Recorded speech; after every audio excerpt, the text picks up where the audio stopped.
Kleppers Corner, February 8, 2025 edition, job market meltdown, private sector panic. The economy, America's favorite roller coaster, but lately it seems we forgot to install seat belts.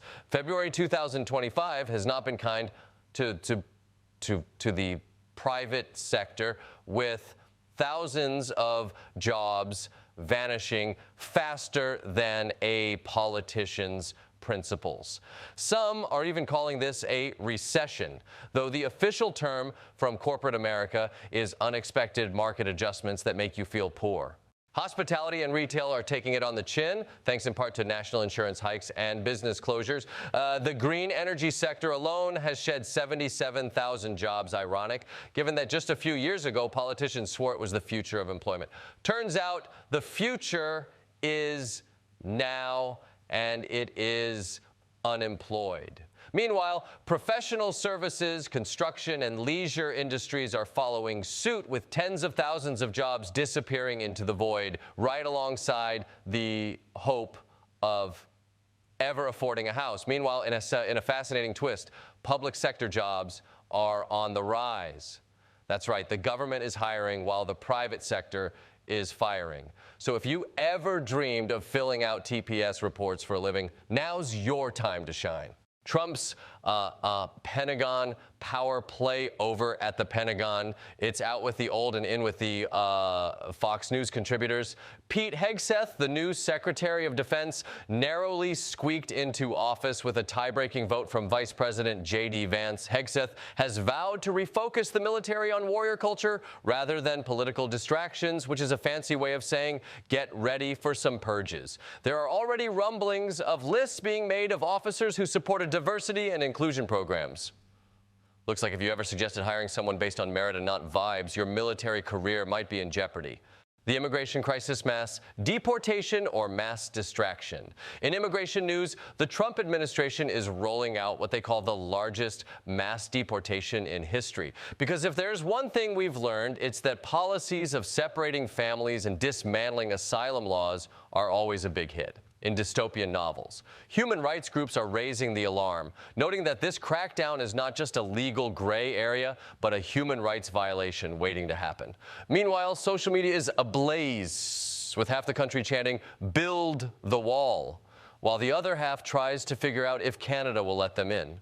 Climate chaos, the world is toast, literally. If you thought February would bring some relief from global warming, think again. 2025 has started with record-breaking temperatures, confirming that, yes, we are still on fire. January 2025 was officially the hottest on record, beating out 2024, which itself was the hottest year in human history. The trend is so alarming that even the La Nina cooling effect couldn't put a dent in it. Meanwhile, Antarctic sea ice is disappearing like your 401k, and scientists are waving their arms, screaming, hey, maybe we should do something. But don't worry, I'm sure another Super Bowl commercial about electric vehicles will fix everything.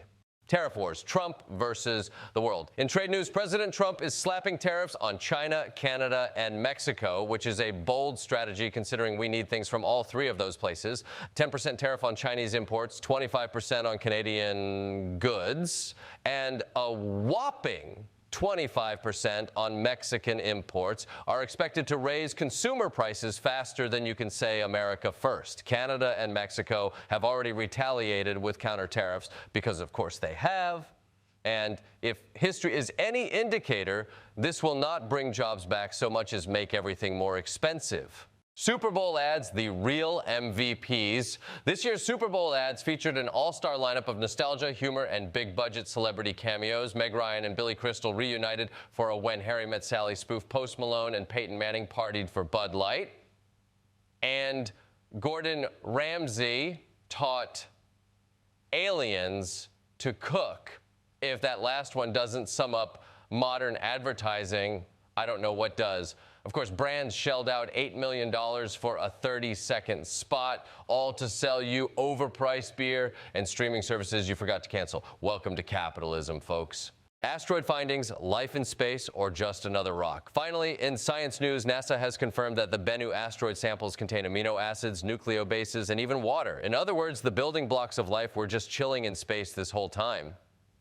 Scientists are geeking out over the implications, while conspiracy theorists are already claiming it's proof of aliens. Either way, it's good to know that if Earth becomes unlivable, which at this rate is looking pretty likely, at least we have proof that somewhere out there life might get a second chance. Final thoughts between economic downturns, Pentagon shakeups, and impending climate doom. This week has been a roller coaster. But hey, at least we got some fun Super Bowl commercials and space discoveries. See you next week, assuming the world doesn't spontaneously combust by then.